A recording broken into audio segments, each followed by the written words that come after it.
Hey, how you going? I'm Mittens, and I want to talk to you quickly today about Rhino and how it interacts with the rest of the farms over at Pandaswap. So a very quick overview in history is about a week ago, Pandaswap, the farms for Pandaswap launched on the Binance Smart Chain. This is a fork or what do you call it? An offshoot of the Bao Finance ecosystem, and part of their ecosystem is there are going to be some items and creatures. Bamboo is basically X sushi, but the one that I'm interested in and the one that I want to talk about is Rhino. So this is just farms.pandaswap.xyz. I'm assuming that you're at least familiar or have heard of this, otherwise this video doesn't really make sense for you. Now the reason why I want to make this video quickly, and so sorry about not very much editing at all, is because there's going to be some adjustments to Rhino. So this is the Bauvoter website, and you can see that they want to make a whole bunch of adjustments here. They're going to add Panda and Rhino pools to PancakeSwap to encourage liquidity providers. And importantly, they want to exclude the burn address for the first 2 weeks. So if you don't know, let's quickly go over Rhino. So Rhino is kind of like a Safemoon style token, but for Pandaswap. The reason why it's a Safemoon-like token is that whenever you make a trade, there's a 12% fee. And then 6% of that fee goes into locked liquidity to prevent, rug pulls or gigantic price spikes. And then 6% goes to liquidity, goes to people who own the token, And so that's the Safemoon style reflexive earning. You can see that they've got a little graph here. We won't talk about the fee decreasing over time because that's not relevant for the next couple of months, which is what I want to talk about now. Even though 6% of the fees are reflexive, the way that they've done this is that at the beginning they burnt half of the total supply. Here, so there's 150 billion max supply and then 75 million starts burned. And that's important because it means that the burned address or the dead address also gets those reflexive earnings. And so effectively it's going to be 3% reflexive, 3% burned, and then 6% locked liquidity. Now there was a lot of speculation, or a little bit of speculation from other crypto commentators saying, or kind of questioning how this experiment was going to go. My opinion is that not my opinion, I've got, I'll take you through my logic, is that the price of Rhino is going to be locked to the price of Panda at about a 1.3 to 1 ratio. And the reason for that is this thing here, which is the 1-to-1 contract. So the way this works is that if you have, let's say, 100 Panda in your wallet, you can deposit the Panda, and that charges a 2% fee, as outlined here. There's a 2% fee. I'll move this tab, sorry. 2% fee. And then when you actually want to withdraw the Rhino into your wallet, that charges you a 12% fee. Yeah, and then so you then take that Rhino to an exchange, Pandaswap here, and then you can potentially trade that Rhino for BNB, back to Panda, whatever you would like to do. The reason why the price of Rhino is going to be tethered to the price of Panda is that you can do an arbitrage loop here, where if the price of Rhino gets too high in comparison to the price of Panda, you can make free money until the price stabilizes. So I'll talk you through a quick example here. So let's go over this first. So I'll get a calculator, sorry. So if, for our example, let's say we have 100 Panda in our wallet. So we'll enter 100 here. When we deposit that, we get charged a 2% fee. So we have 98 Panda left. Now that it's available as Rhino, we can withdraw it and pay that 12% fee to actually get the Rhino into our wallet so that we can earn income on it or trade it. So 0.88. And you can see that for 100 Panda in, we get 86.24 Rhino out. So let's go over to Pandaswap now. And you can see that with our example here, first of all, you've got to put slippage onto at least 12%. You can't, it's cropped on the window, sorry. I have to crop it though, otherwise it leaks my address. So yeah, there's a slippage tolerance here. Because Rhino charges a 12% fee in the contract, if you don't set that slippage tolerance high enough, let's say we just do 1% here, you can see 1% here, and we try and swap. Yes, we'll say yes.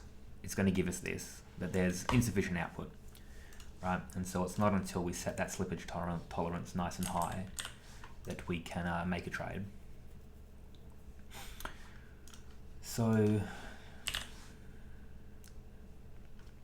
this case, we also have to be considerate of the price impact as well, right? In this case, the price impact is going to be 6.67%, which is high because it's only going to go through this one pair. So let's do a little bit more. So the reason why the price impact is so high, by the way, is that there's a tiny little bit of liquidity in the pool for the Rhino and Panda pair, but it's basically nothing. And so the much more stable pair is going to be the Rhino BNB. That's a pool that's incentivized on Pandaswap, so there's a lot of liquidity there. And then the Panda BNB pool, again, there's a lot of liquidity there, and so we have to do this this bridge here. Okay, so let's do 1,000 Rhino, for example. So we'll times that by 10. If we put in 1,000 Panda, we would get 862.4 Rhino using the one-to-one contract. So 862.4. And then set our slippage to 12.2%.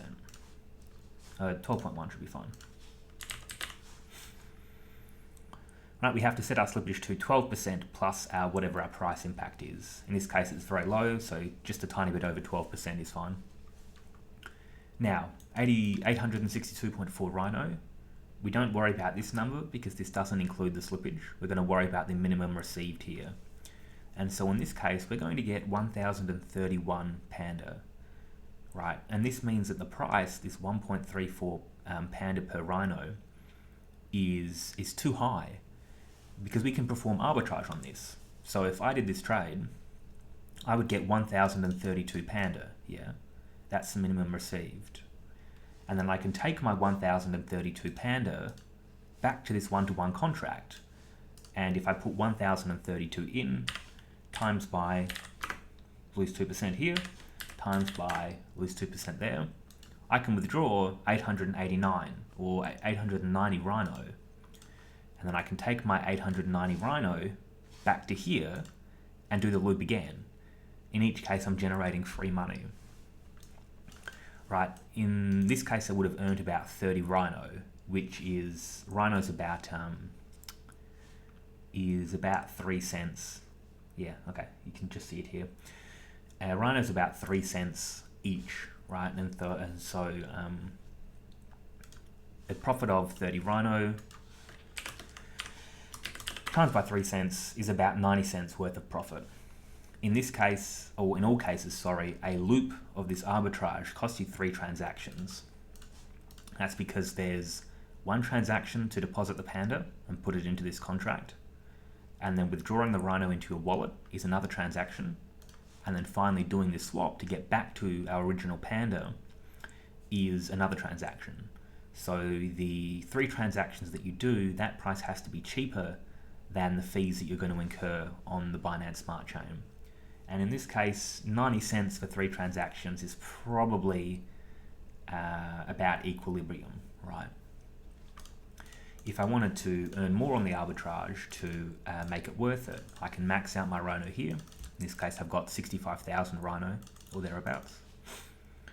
And I could do this transaction as well. Now, this is going to be a slightly worse income because I've got a price impact here. because I've now got a stack of Rhino that's more substantial, I'm actually slightly moving the market with my trade. In this case, it's only about 0.33%, which is fairly low. If I was doing this with 1 million Rhino, this price impact would probably be very large. And so in order to account for that, we're going to have to adjust our slippage, probably to about 12.4%. Right, again, that's the 12% in the contract and plus the 0.33%. And so if we submit this transaction, it shouldn't complain. Okay, it's still going to complain, so we have to go a little bit higher again. Let's try 12.6% and see if it works. Still nothing. Okay. 12.8%. Still nothing. 12.9%. Oh, we're going to have to go even higher. 13.1. 13.5. 14. Okay, so it's only going to let us do this if we have 14% slippage. And we want to try to figure out what the minimum for this is going to be, so we can try to reduce it a little bit. And 13.8 is going to be okay. 13.6. Okay, 13.6 is also going to be okay. So again, we don't bother about this number. We're just looking at this minimum received. In this case, we're going to get 77,280 Panda out of this contract. So we can put that into our calculator. This is how much Panda we're going to receive, times 5.98, times 5.88. And you can see that we're going to net about 1,000 Rhino if we do this loop. Yeah, and so this price per Panda per Rhino is too high. Rhino is too valuable, because we can do this arbitrage loop and we can make 1,000 Rhino, which again at about 3 cents a Rhino is about $30, which is definitely worth it. The transaction fees on the Binance Smart Chain are pretty low. Now, whether it's worth your time spending a minute or two to earn $30, I guess is up to you. But that's the reason why the price of Rhino is going to be tethered to the price of Panda.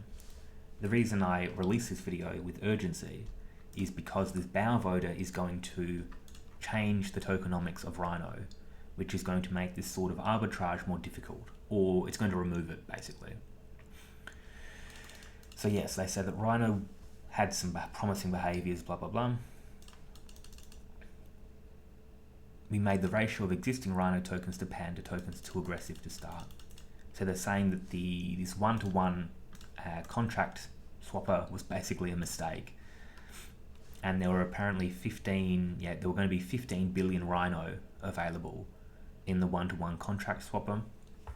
And they're going to cut that to 0.5 billion, essentially, decoupling the price of Rhino and Panda, because once this 0.5 billion is used up, then you can't use the one-to-one swapper anymore. It's basically, deactivated. Okay. This will accelerate the timeline to about 1 week. So you've got 1 week essentially after this vote passes to do arbitrage on the Rhino Panda pair like that, before the one-to-one contract swapper is going to be disabled, and then Rhino becomes much more of an unknown, right? We've proven with our loop there that the price of a Rhino should be about 1.28 or thereabouts Panda. Because any more than that, we make money through arbitrage. Once they end this one-to-one swapper, then they're decoupled, and who knows where Rhino is going to go. So I think that this vote is actually very good, is the moral of this story.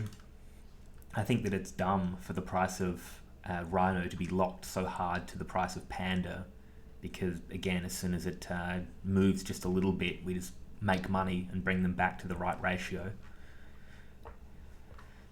And also I did a test. I did 100 Panda in my wallet and then withdrew it as Rhino, and that's 86.24 Rhino for 100 Panda, and then waited like a couple of days just to see how much Rhino I was going to earn reflexively, and I got like less than 0.001 in a couple of days, and so that is really low. right? For 100 Panda, I earned, less than 0.001. I did the maths when it happened, when I figured out exactly how much I'd earned reflexively. And it meant that the APY for Rhino, for holding it for a year, was like less than 4 or 5%. It was very, very low.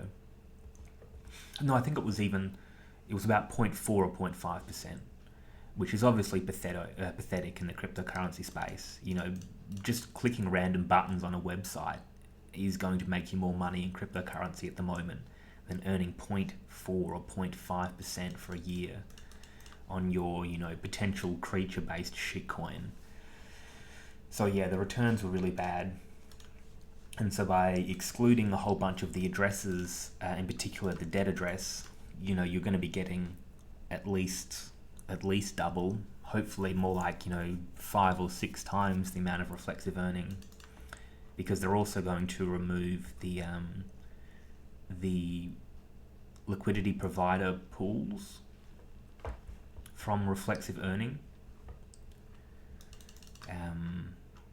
Is they're going to exclude the burn address, which doubles the amount of Rhino that you earn instantly.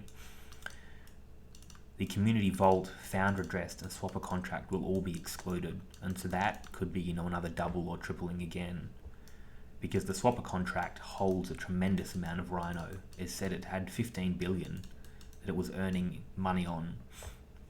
So it was 15 billion for the swapper contract. The dead address had 75 billion, right? It was half the total, which was 150 billion. So that's already, like a triple.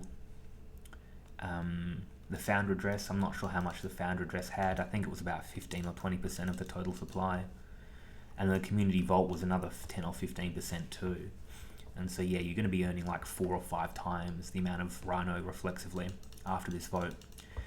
And yeah, you've got about a week to do arbitrage through the loop that I just showed you and earn a few $100, basically, just clicking buttons on your computer. And then these changes are going to go through, that one-to-one contract is going to be disabled, and hopefully, Rhino, the price of Rhino will actually go up. Okay, that is my video. Thank you very much for watching. Hopefully you weren't lost. Again, you need to have some understanding of what Pandaswap is doing and how the Rhino token works. But yeah, hopefully you'll earn some free chicken tenders doing this arbitrage loop when the price of Rhino gets too high. That's certainly what I'm going to be doing until this vote goes through and that one-to-one contract swapper is disabled. So yeah, thanks for your time, and I'll chat to you when something else interesting happens. See you.